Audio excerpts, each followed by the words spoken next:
And now for our Friday forum on federal politics. We're joined from Melbourne by the opposition's Josh Frydenberg and from Brisbane by Labor's Graham Perrott. With the release of Wayne Swan's sixth budget this week, both sides of politics have been engaging in a bit of a psychological warfare. But it seems that Labor may have been training a bit harder than the coalition.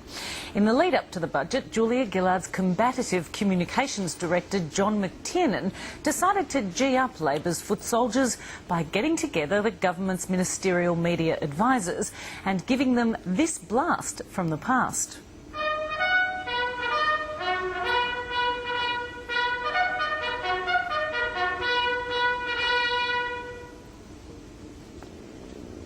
Be seated.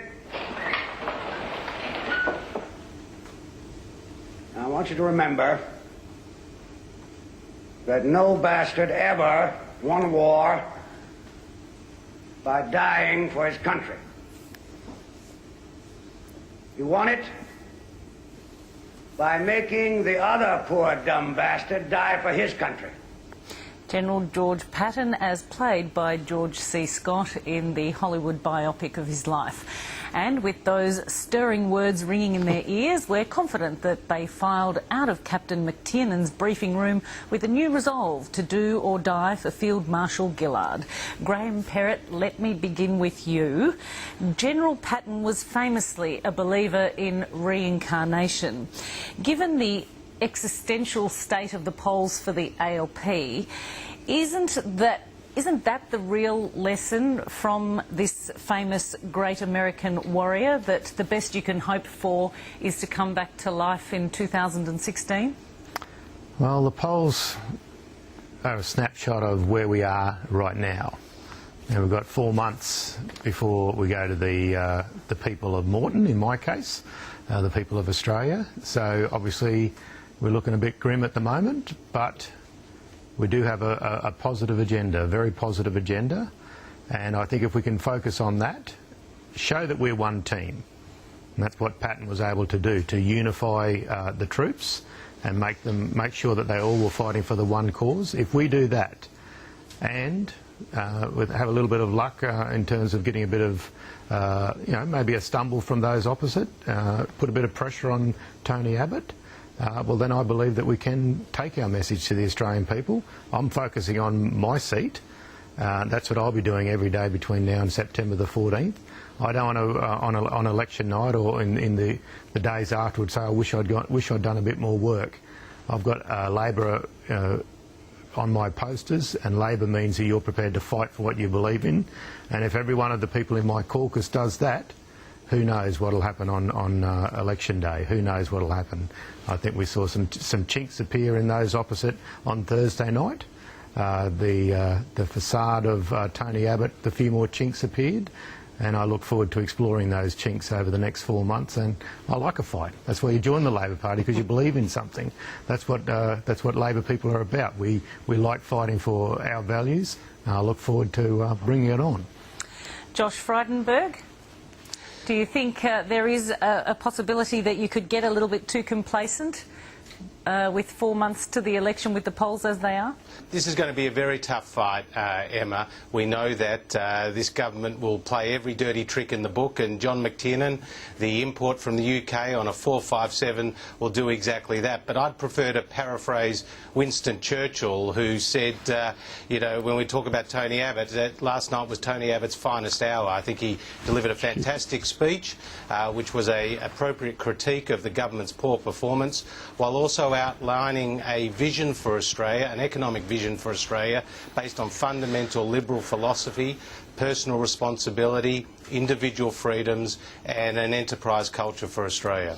Let's have a look at that, Josh Frydenberg. Tony Abbott says Australia is facing a budget emergency. If we are in such a state of crisis, why isn't your side showing more of a sense of urgency, arguing for much bigger spending cuts and or tax rises? Well, it's an absolute priority for us to return the budget back to the black. You know, I think there was three fundamental problems with Wayne Swan's budget. I mean, first and foremost, it was littered with broken promises. The 4 budget surpluses that last year Wayne Swan announced were never delivered. There was a $300 million cut over the forward estimates to education, increases in the family tax benefit never eventuated, and of course the carbon tax was introduced. It was also based on a series of flawed assumptions. For example, the mining tax, which has only produced $200 million to date, the government is saying that's going to increase by 1,000% to $2 billion. It's just not on.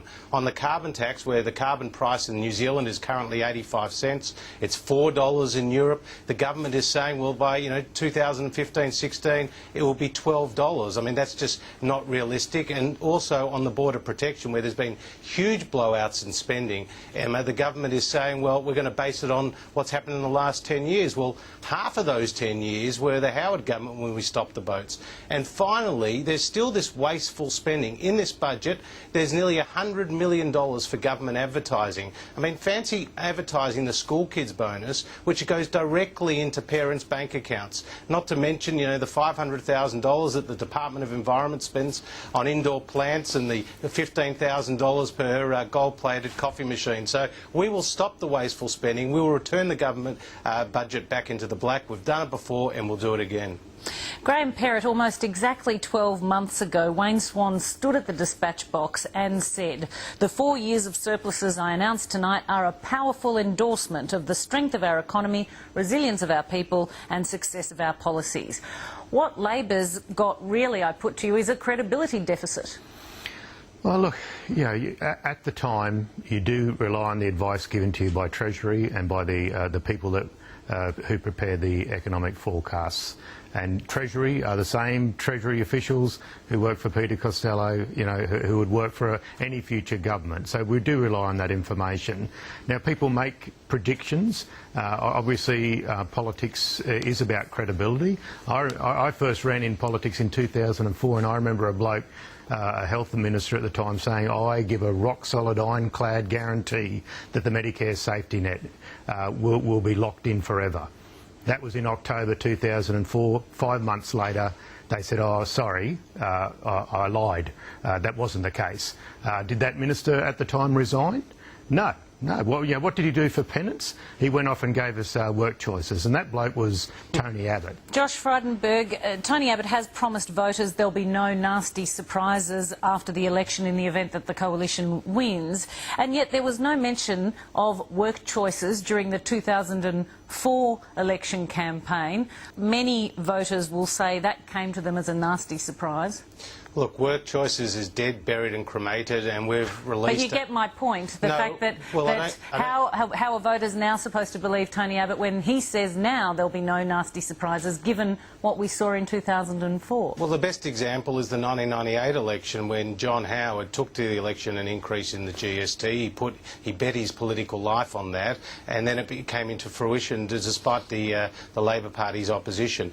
In terms of work choices, that's dead, buried and cremated. We've announced a balanced approach to workplaces where we can actually increase productivity.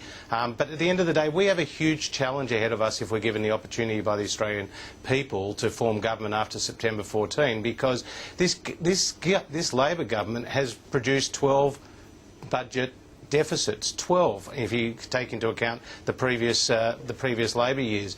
They can't even balance the books despite records terms of trade. I mean, terms of trade is at 140-year highs. When you say that the government has a credibility problem, of course it does. Josh, Mr Abbott today said the Liberal philosophy which you referred to earlier was to be sure that government is doing only those things that people can't do for themselves. How do you square that with John Howard's baby bonus, which went to every woman regardless of their income? Well, we've had a demographic challenge in Australia. We're going to double the number of people in Australia over the age of 65 between now and 2050. In the 1970s, Emma, there was more than 7 working people. So are you saying that the baby bonus was about lifting the fertility rate? Absolutely. Yes, but it didn't really achieve that, well, did it? Remember Peter Costello said with a smile on his face, give us one child for the mother, one for the father and one for the country. Yes, but it didn't achieve that, and it was never going to. Well, it actually did make a real improvement, Emma. I have to pull you up on this because I know the evidence was never there to suggest it was the baby bonus that had anything to do whatsoever with lifting the fertility rate. Well, Australia's doing much better than other comparative jurisdictions, and I think it's a combination of matters, including the baby bonus. Josh. Well, immigration, sure. And, you know, under John Howard, the immigration levels through an orderly program went up dramatically, Graham. Under you, the unauthorised arrivals have gone up dramatically. So it's quite a contrast. But the point is, the demographics is a key policy challenge for Australia. So, you know, when John Howard came up with the baby bonus, it was all directed towards that. Graham Perrott, ex-Victorian Premier Steve Bracks has been appointed Consul General in New York. Julie Bishop is outraged. She thinks the coalition should have been consulted, especially this close to a federal election. What, was Brendan Nelson available, or Tim Fischer or something? Should we have appointed only a member of the Liberal Party to it? Now, the reality is we're the government of Australia. This arrogance from those opposite, you know, you walk the corridors of Parliament House, all you hear is, you know, champagne corks popping and people arguing about what portfolios they'll get. The reality is the Australian people will decide the next government of Australia. We are the government of Australia right now. Mr Abbott has not grasped that for apart from the 17 days when he was trying to get the support of the minority of the independents. He has never accepted fundamentally the democratic process. He's been sabotaging democracy in this country ever since he did not get the support of the independents. And for him to come out today, or his spokesperson come out today and say that we should be consulting him about appointments when we are the government of Australia, the Labor Party have the majority on the floor of the House of Parliament. He's tested that so many times with motions of lack of support in the government. He knows that we are the government, but he's quite happy to just keep throwing grenades, and this is another example of it. It's the way he has sabotaged democracy, and he should be ashamed of what he's been doing ever since those 17 days expired. Josh Frydenberg, the government has been fairly even-handed with its overseas appointments, sending Brendan Nelson to Europe, Tim Fischer to the Holy See. And Mike Rand to London. You know, the point here is Julie Bishop's absolutely right. She should have been consulted so close to an election. This is an important post, and it looks like jobs for the boys. And, you know, I think the government is on notice. Tony Abbott has written to the Prime Minister about appointments of this type, and you know, the government should have consulted properly because we are on the eve of an election and these are important appointments. So I would hope that the government would take note of this and would make no similar such appointments in any area, whether it's finance or in foreign affairs, between now and the election. Josh Frydenberg, Michelle Rowland, the Labor member for Greenway, she asked for a pair to be excused from the Parliament to attend to her sick child. Warren Entsch refused the request. He then changed his mind when it made its way onto the front pages of the newspapers. What's your view? Look, it seems there were crossed wires here. You know, my view is that people who are looking after their sick child should be given leave from the Parliament to do so. Our leader has said that, our deputy leader has said that, and so clearly this is a bit of a beat-up from the Labor Party designed to secure some sort of political advantage, a bit like their attacks on Tony Abbott for being a misogynist, which, by the way, people like Eva Cox, who's a doyen of the left, have said, you know, Tony Abbott is not a misogynist. You've got the Australian of the Year, Ida Buttrose, saying that Tony Abbott's not a misogynist, and then here you've got people like Tanya Plibersek and Nicola Roxon and Jenny Macklin, you know, the handbag hit squad from the Labor Party out there trying to beat up an issue for political gain. Graham Perrott? Look, I won't talk about his attitude to women. I think there's enough material around about that, but I will talk about his attack on democracy, because that's, I think, Michelle Rowland was just collateral damage. Let's look at what Tony Abbott has done since he's been the opposition leader, both before the 2010 election and since. He's insisted that there be no Liberal or National Party people on the Speaker's panel. So normally you have people from both sides of the chamber sit in the Speaker's chair to support the Speaker and the Deputy Speaker. That was a direction from him. He's also indicated to his whip that there be almost no pairs there'd be almost no pairs. So this is a part of that culture. It's been almost impossible for anyone to get a pair. On either side, it's got to be. It's got to be said that it's not. Well, he hasn't discriminated between his own party and yours. Yeah. But the reality is, we are servants of democracy, but we're also human beings, and we do have deaths, we do have family events, and it's all but been impossible. That's been his attitude, that there should be no. And also in terms of committee work, there's been a completely different attitude to the normally cohesive work of committees. That 95% of committee work that is the work of a good government. Once upon a time there would have been 95% of legislation that was agreed on as just good common sense legislation. Under Tony Abbott, it's gone down to about 80%, where it's always bipartisan. It's always take the political approach, throw a grenade, suggest that there's chaos, suggest that it's all of this misinformation and the smoke and mirrors that there being no democratically elected government. And it's I think it will be. It's a great shame, the politicians in the future of the 44th Parliament will suffer because of the sabotage that has occurred under Tony Abbott's watch. Gentlemen, I thank you both so much for coming in for us this evening. Thanks. Have a nice weekend. Thanks, Emma. Thanks, Graham.